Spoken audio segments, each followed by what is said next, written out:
ঢাকা থেকে বিপিএলের ট্রফি নিয়ে শান্ত মুশফিকরা তখনও আকাশে। তার আগেই রাজশাহীর হজরত শাহ মখদুম বিমানবন্দর জুড়ে দর্শকদের উপচে পড়া ভিড়। ফেস্টুন, পতাকা, ভুভুজেলা আর ফুলের তোড়া নিয়ে সাজ সাজ রব।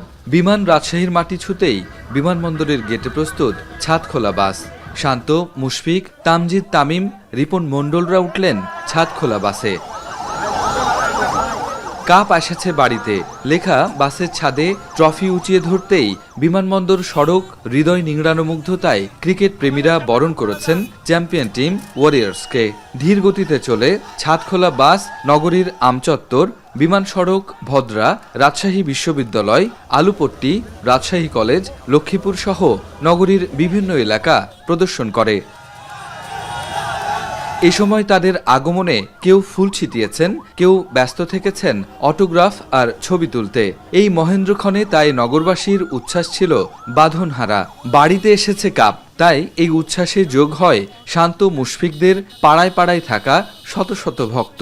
পুরো রোড শোতে ক্রিকেটাররা আগলে রাখেন ট্রফি, যেন ৭ রাজার ধন। তাই তো নগরবাসীর দাবিতে মাঝে মাঝে তা উঁচিয়ে ধরেছেন শান্ত মুশফিকরা। পথের পর পথ গাড়ির পেছনে ছুটেছেন দর্শক। এয়ারপোর্ট থেকে নগর ভ্রমণ, সব ক্লান্তি যেন একেবারেই নস্যি। প্রিয় খেলোয়াড়কে দেখতে রাস্তার পাশে ভিড় করেন হাজার হাজার দর্শক।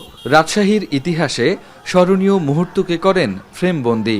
আমাদের জন্য অনেক বেশি আনন্দের যে রাজশাহীতে মামুর ব্যাটারে আসতেছে, তো আমরা তাদেরকে গ্র্যান্ড ওয়েলকাম জানানোর জন্য এখানে আসছি। প্রথমবার বিপিএলে এসে টিম রাজশাহী ওয়ারিয়র্স ফ্র্যাঞ্চাইজির ট্রফি জয়। তাতে নগরবাসীর এমন ভালোবাসায় মুগ্ধ ক্যাপ্টেন শান্ত বললেন, এই জয় রাজশাহীর ক্রিকেটকে উজ্জীবিত করবে। এখানে অনেক ইয়াং ক্রিকেটার আছে যারা স্বপ্ন দেখেন যে বাংলাদেশ টিমে খেলবেন, বিপিএল খেলবেন। সো আমি মনে করি যে এই জয়টা তাদেরকে অনেক হেল্প করবে। রাজশাহীর মাঠ বা যে ফ্যাসিলিটিসগুলো আছেন, ক্রিকেট বোর্ড বা রাজশাহীতে যারা দায়িত্বে আছেন, তারা এই জিনিসগুলো যদি ঠিকভাবে উন্নত করেন, তাহলে আমার মনে হয় যে বিপিএল বলেন বা ইন্টারন্যাশনাল টুর্নামেন্টগুলো রাজশাহীতে আস্তে আস্তে আসবে। আর বিপিএলের আসর দিন দিন বড় হলেও মাঠে গিয়ে খেলা দেখা থেকে বঞ্চিত রাজশাহী বিভাগের দর্শকরা। তাতে মিস্টার ডিপেন্ডেবলের প্রত্যাশা রাজশাহীতে আয়োজন হোক এই টুর্নামেন্ট। রাজশাহী বগুড়া দুই মাঠেই বিপিএল হওয়া উচিত এবং বিপিএল হওয়ার জন্য যা যা কিছু কাজ করা দরকার, ইনশাল্লাহ আমি আশা করছি এখন 1 বছর আছে, বিসিবি সেই দিকটা দেখবে এবং নেক্সট টাইম রাজশাহী এবং বগুড়াতে যদি খেলা হয়ে থাকে তাহলে আরও দর্শক বেশি হবে। রাজশাহী ওয়ারিয়র্সের টিম ওনার্সরা বলছেন, ক্রিকেটের উন্নয়নে তাদের এই অংশগ্রহণ বাড়াবেন তারা। নতুন উদীয়মান ক্রিকেটার আছে, তারাও এই জয়ে উৎসাহিত হবে এবং নতুন যারা ক্রিকেট খেলতে চায় তারাও আর ক্রিকেট খেলার ব্যাপারে উৎসাহিত হবে। বিপিএল ট্রফি নিয়ে এই রোড শো সকাল 10:30 থেকে নগর জুড়ে চলেছে 5 ঘন্টা ব্যাপী।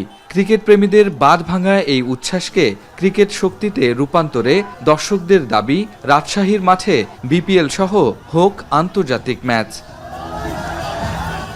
রাকিবুল হাসান, এখন, রাজশাহী।